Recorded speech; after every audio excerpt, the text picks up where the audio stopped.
Uminit ang mga eksena sa Kamara na magharap-harap sina dating Pangulong Duterte at mga dating Senador Laila de Lima at Antonio Trillanes IV. Merong nang irap, may nang amba at may naghamon pang manampal. Pero giit na mga kongresista, bawal magmura at bawal manakit. Nasa frontline na balitang yan, Marian Enriquez.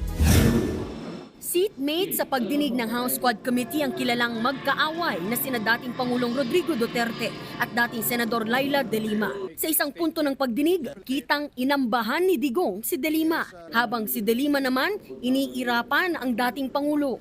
Naging mainit pa lalo ang pagdinig nang itanong ni Quadcom Co-Chair Dan Fernandez ang isang article kung saan nakasaad na tinawag ng Department of Justice na mother of all drug lords si de Lima. I would like to congratulate them for making this statement. That is a fictitious, bogus allegation against me. I was cleared of all 3 drug cases. I underwent the whole process. Dumaan po ako sa buong proseso kahit mahirap, masakit para sa akin. Kinulong ako ng almost 7 years na hindi na po nila yan mababalikan dahil sa pagkagalit nung pinaka-mastermind nung pag-persecute sa akin. Humabol din sa pagdinig ang isa pang kaalyado ni de Lima na si dating Senador Antonio Trillanes IV. Dito, hinamon ulit ni Trillanes si Duterte na pumirma ng bank secrecy waiver. Kaugnay ito nang nadiskubre niyang bilyon-bilyong piso raw na deposito sa bank accounts ng pamilya Duterte. We've been there before. Nagsabi na yan siya na magbibigay siya ng waiver. Puro bluff yan, pero hindi. Kaya nga, mas maganda kung ma-draft na po natin yan ngayon para papirmahan niya yan dito. No? Halatang nanggigil si Digong at gusto nang saktan si Trillanes. Anong kapalit, sir?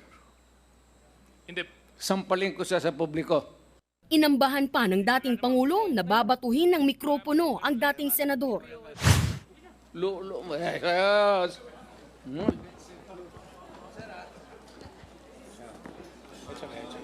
Sabi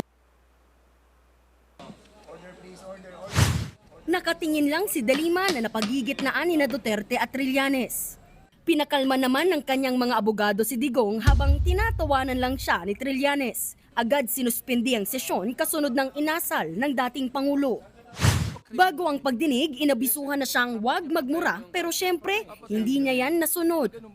We have already stressed from the very beginning that the proper rules, decorum, will be implemented regardless of who you are.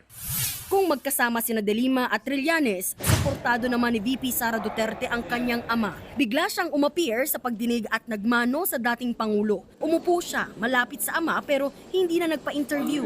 Ayon sa ilang political analyst, ang mga nangyari ngayong araw ay parte ng Duterte drama. Calculated move to on the part of the former president. Ito si former president at saka si Vice President Sara Duterte. Lahat sila pareho silang affected nito mga investigations. Lahat ng surveys ay bumababa yung kanyang anak, which means na bumababa rin siya. Kaya pati yung pagdalo ni Sara kanina ay bahagi ng kanilang drama just to show na united yung mga Duterte. Nagbabalita mula sa Frontline, Marian Enriquez, News 5.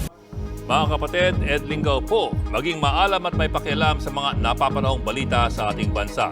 Para sa mas malalimang pagtalakay at paghimay sa mga issue at headlines, tumutok lamang at pag-subscribe sa social media pages ng News 5.